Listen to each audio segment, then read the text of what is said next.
इस लेक्चर में जो एक्सरसाइज 6.1 जो चल रही थी अपनी, उसमें लास्ट क्वेश्चन है क्वेश्चन नंबर 4 और उसको अपन डिस्कस करेंगे।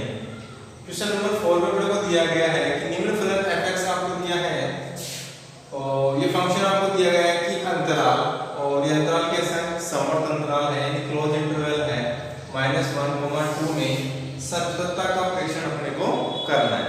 तो फिर देखो अपन ने पढ़ा था कि यदि कोई फलन f(x) समवर्त अंतराल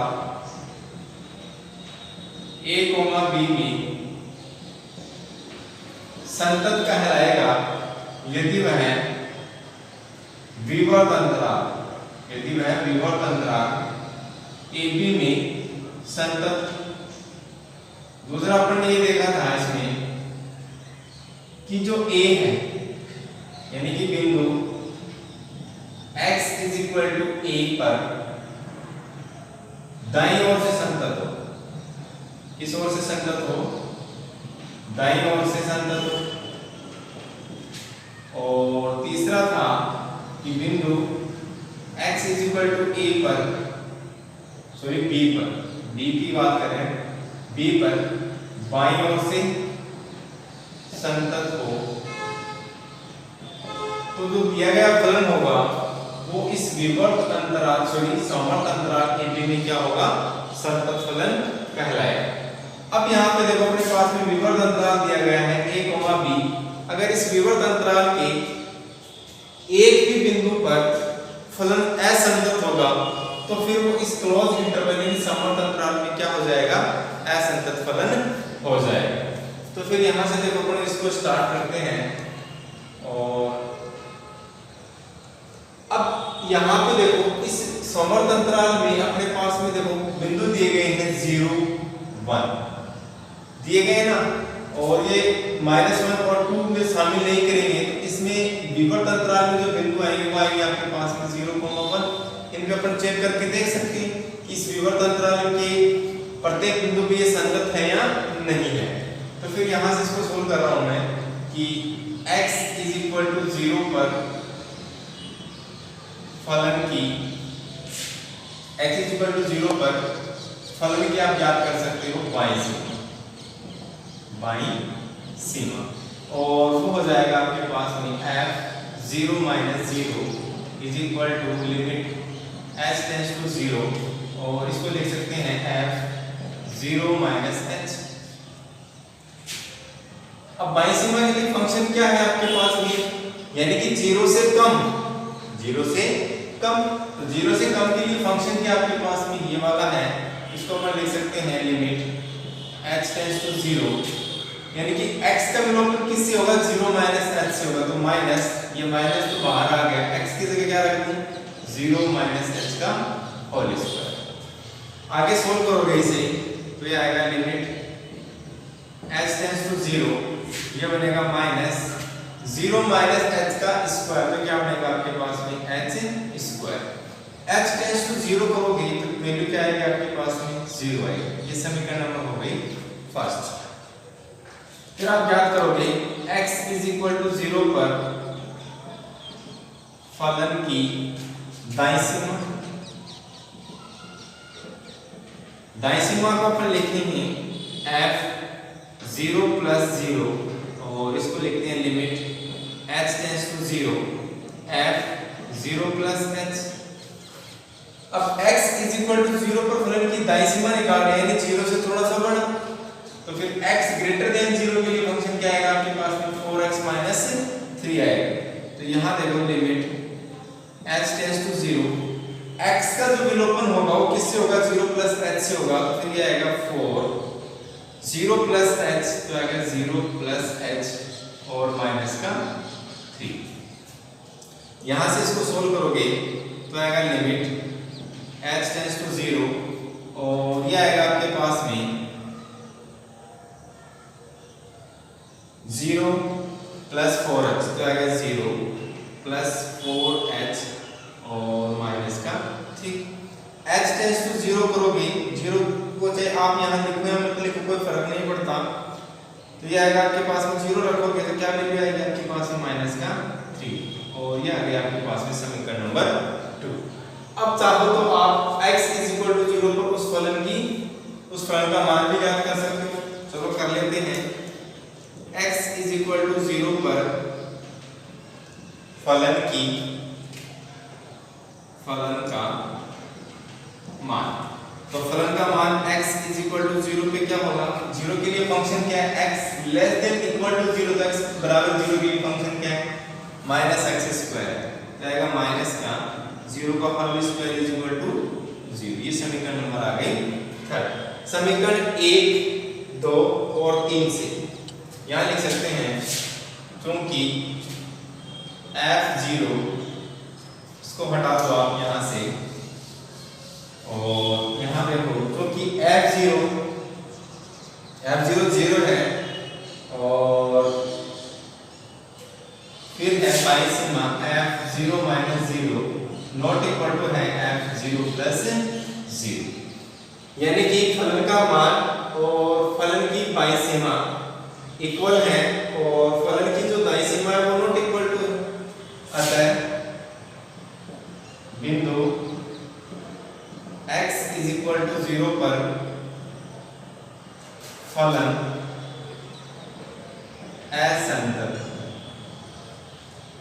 अब ये क्या हो गया आपके पास में कि विवर्त अंतराल जो है आपके पास में, विवर्त अंतराल की जो बिंदु अपन ने लिया था x इज इक्वल टू 0 पर, ये फलन क्या आ गया? असंतत आ गया। इसका मतलब कि इस क्लोज इंटरवल में भी क्या होगा? ये फलन असंतत होगा।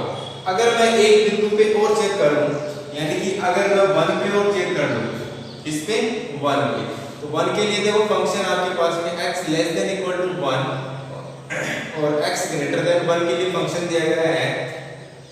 तो फिर यहां से हम देख कर सकते हैं कि यहां लिख सकते हैं बिंदु x बराबर 0 पर सातत्यता का परीक्षण। यहां लिख सकते हैं बिंदु x इज इक्वल टू 0 पर फलन के सातत्यता का परीक्षण अपन ने कर लिया। इस बिंदु पे x इज इक्वल टू 1, यहां लिख रहा हूं बिंदु x इज इक्वल टू 1 पर फलन के सातत्यता का परीक्षण कर रहे हैं, ये जांच कर रहे हैं। तो फिर यहां देखो x इज इक्वल टू 1 पर फलन की दाईं सीमा निकालो या बाईं सीमा निकालो, बात एक ही, फलन की दाईं सीमा। तो दाईं सीमा क्या होगी आपके पास? उसको क्या लिखोगे? f। जब बिंदु 0 होता है तो आप लिखते हो 0 प्लस 0, यानी ये जो बिंदु ये 0 है वो तो जिस पे अपन चेक कर रहे हैं कंटिन्यूटी वो बिंदु आएगा, और उससे थोड़ा सा अधिक क्योंकि दाईं सीमा ज्ञात कर रहे हैं। यहाँ पे 1 है तो 1 प्लस 0 यानी 0 से थोड़ा सा अधिक। इसको लिखेंगे लिमिट h टेंड्स टू 0 और ये आएगा f1 प्लस का h is equal to limit h tends to 0। x is equal to 1 पर दाईं सीमा ज्ञात कर रहे हो, यानी कि 1 से थोड़ा सा अधिक। तो 1 से थोड़ा सा अधिक के लिए फंक्शन क्या है? x ग्रेटर देन 1, और उसके लिए फंक्शन आपके पास में 5x² माइनस 4x²। तो यहाँ पे जो x का विलोपन होगा वो किससे होगा? 1 प्लस h से होगा।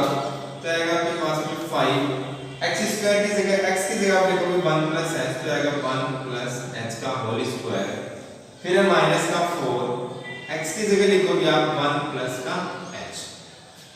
यहां से इसको सोल्व करोगे आप तो आएगा लिमिट x टेंड्स टू 0 और इसको ओपन करोगे तो आएगा 5 और ये आएगा 1 का square 1 plus a plus b का होल स्क्वायर यूज कर रहा हूं मैं, तो a square plus b square plus 2ab क्या आएगा? 2h माइनस ये आएगा आपके पास में 4 और माइनस प्लस माइनस 4h। आगे सोल्व करोगे इसे तो आएगा लिमिट h टेंड्स टू 0, इसको मल्टीप्लाई करोगे तो आएगा 5 प्लस 5h स्क्वायर प्लस का 10h माइनस 4 और माइनस 4h। अब यहां से देखो, यहां से आपके पास में आ गया 5h स्क्वायर माइनस 4h है ये तो एक तो आ गया आपके पास में, यहाँ देखो, यहाँ लिख रहा हूँ इसके बाद में limit h tends to 0, h square का गुणांक आपके पास में h स्क्वायर है 5h स्क्वायर, फिर है आपके पास में 10h माइनस 4h, कितना आ गया आपके पास में प्लस का 6h, फिर 5 माइनस 4 और ये आ गया आपके पास में प्लस का 1। h टेंड्स टू 0 करोगे तो आएगा 0 0, वैल्यू आएगी आपके पास में 1 और ये हो गया आपके पास में समीकरण नंबर 3 डाल देते हैं, 4 डाल दो ये आ गई समीकरण नंबर 4, क्योंकि 1 पे चेक कर रहे हैं अपन, यहां से इसको हटा देते हैं और अब ज्ञात करेंगे अपन बिंदु x = 1 पर फलन की बाईं सीमा, क्योंकि दाईं तो अपन ने ज्ञात कर ली, ठीक है। तो फिर यहां से देखो x = 1 पर फलन की बाईं सीमा और उसको लिखते हैं अपन f 1 - 0 = limit h tends to 0 और ये हो जाएगा f 1 - h, यानी h से थोड़ा सा कम। अब ये आएगा limit h tends to 0, sorry हाँ ये तो सही है, लिमिट h टेंड्स टू 0 रहेगा। अब बाईं सीमा ज्ञात कर रहे हो, किस बिंदु पे 1 पे ज्ञात कर रहे हो, तो 1 से कम यानी 1 से थोड़ा सा कम, उसके लिए x < 1 के लिए फंक्शन क्या आपके पास में 4x - 3, तो आएगा 4x की जगह क्या रखोगे आप 1 माइनस का h, फिर आएगा माइनस का 3, सोल्व करोगे इसे तो आएगा लिमिट h टेंड्स टू 0, ये आएगा 4 माइनस 4h और माइनस का 3, आगे सोल्व करोगे इसे तो आएगा limit h tends to 0, 4 minus का 3 तो आएगा 1 और माइनस का 4h, h टेंड्स टू 0 करोगे आप तो वैल्यू आएगी आपके पास में 1, किसकी f 1 - 0 और ये हो गई समीकरण नंबर आपके पास में 5। फिर आप याद करोगे x = 1 पर फलन का मान, किस पे 1 पे याद कर रहे हैं फलन का मान, तो x = 1 के लिए फंक्शन क्या आपके पास में 4x - 3 है, तो फिर f1 के लिए फंक्शन आएगा आपके पास में 4 × 1 - का 3, वैल्यू रहेगी आपके पास में 4 - 3 = 1 और ये आ गई समीकरण नंबर 6। चूंकि f1 = f1 + 0 = f1 - का 0, अतः बिंदु x = 1 पर फलन संतत। अब देखो आपने इस इंटरवल में पॉइंट ली 0 और 1, तो 0 पे तो ये जब अपने चेक किया तो 0 पे ये फलन क्या आ रहा था असंतत आ रहा था, लेकिन 1 पे जब अपन ने चेक किया तो ये फलन क्या आ रहा है संतत आ रहा है। लेकिन मैंने यही बताया था अगर ये उस अंतराल के किसी भी बिंदु पर कम से कम एक भी बिंदु पर अगर ये फलन असंतत होता है तो फिर जो दिया गया फलन होगा वो इस विवर्त अंतराल सॉरी समवर्त अंतराल में क्या होगा असंतत होगा। अतः अपन लिख सकते हैं अतः दिया गया फलन अंतराल -1, 2 में असंतत होगा, ठीक है। यानी कि अगर ये क्या हो गया 0 पे असंतत हो गया तो फिर चाहे आप 1 पे निकालो किसी भी पॉइंट पे निकालो, अगर संतत भी आ रहा है तो भी ये फलन क्या होगा इस क्लोज इंटरवल में असंतत होगा, क्योंकि कम से कम एक बिंदु पे क्या होगा ये असंतत हो गया। तो ये था क्वेश्चन नंबर 4 और ये अपना एक्सरसाइज 6.1 का लास्ट क्वेश्चन था। यहाँ से अपनी जो एक्सरसाइज है वो कंप्लीट होती है और जो भी एग्जांपल्स हैं उन एग्जांपल्स को सोल्व करने की आप कोशिश करोगे। अगर फिर भी नहीं होते हैं तो आप मुझसे कांटेक्ट करके उन जो एग्जांपल्स हैं उन एग्जांपल्स को